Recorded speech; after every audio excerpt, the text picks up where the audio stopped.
Hello, I'm Dr. Stanton Thomas, Senior Curator of Collections and Exhibitions at the Museum of Fine Arts, St. Petersburg. And I'm here to tell you a little bit about several remarkable loans that are now in the museum from the Art Bridges Foundation. Art Bridges is a foundation established by Alice Walton. And this, of course, is the same person who founded Crystal Bridges, the museum in Arkansas. This is a separate entity, however, that is really focused upon bringing together an enormous collection of very fine works by American artists, and particularly American artists who have been underrepresented historically. That includes, of course, lesbian and gay artists, Black artists, and anyone else who's been overlooked by history. The point of her foundation is to allow these wonderful works to be distributed, to be loaned to other institutions across the United States. And we're very lucky for the next year to have 4 and eventually 5 spectacular pictures from this foundation. Among these is the work I'm standing next to. This is by Jacob Lawrence, and this is In the Heart of the Black Belt from 1947. Jacob Lawrence is incredibly important to the history of American art, but has often been overlooked over time. And by bringing this painting into our collection to hang with their own works, it inspires some really incredible conversations about race, about poverty, and about the importance of looking more carefully at art through several different lenses. Another of the remarkable loans from the Art Bridges Foundation is Hughie Lee-Smith's The Walls, which is immediately behind me. This is a remarkable painting by another Black artist whose work has largely been overlooked in the canon of art history. It's a very beautiful painting, which, as you probably can see, shows an urban landscape which is dominated in the foreground by walls and by a couple of figures of young Black men. In the background, of course, are 2 or 3 actually white youths who are set a little higher than the Black youths. And above this, of course, is an expansive sky with a few balloons floating by. Now, very typical for Hughie Lee-Smith, he chooses a subject which is a little bit enigmatic. We're not sure what exactly is going on here. Hughie Lee-Smith is often identified with the social realist movement.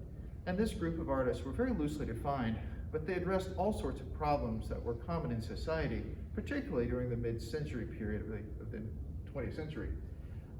Here we're looking at very clearly some messages about the inequities of race, but also a suggestion of the difficulties one might have living in an urban environment, and also the suggestion of loneliness and alienation. We've paired this painting with the work by Carol Clore, which is immediately above it, which is in our permanent collection, for a variety of reasons, but mainly because both of these artists worked at about the same time, and they were also both interested in social justice. In the case of Carol Clore, I think you can very easily see its relationship to the idea of alienation or loneliness, but both artists were also very concerned about problems with race and poverty. So what we were hoping to do by hanging these 2 works together is to establish a really beautiful dialogue, or kind of a visual conversation about some of the problems both of the artists dealt with during the mid-20th century.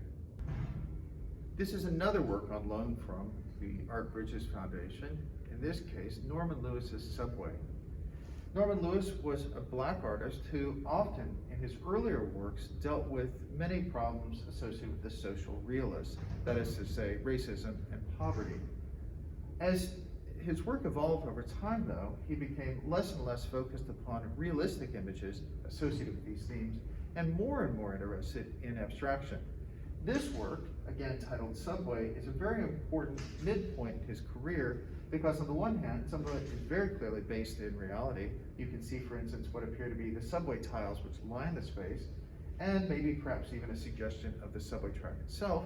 And of course, there's different people and faces within that space. At the same time, however, you can see he's really starting to move away from realist concerns and more towards exploring form and shape and color in abstraction.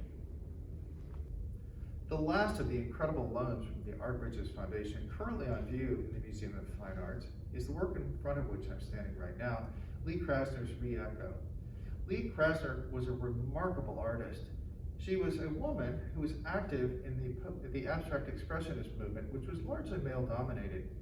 Her work has often been overshadowed by her rather more famous husband, Jackson Pollock.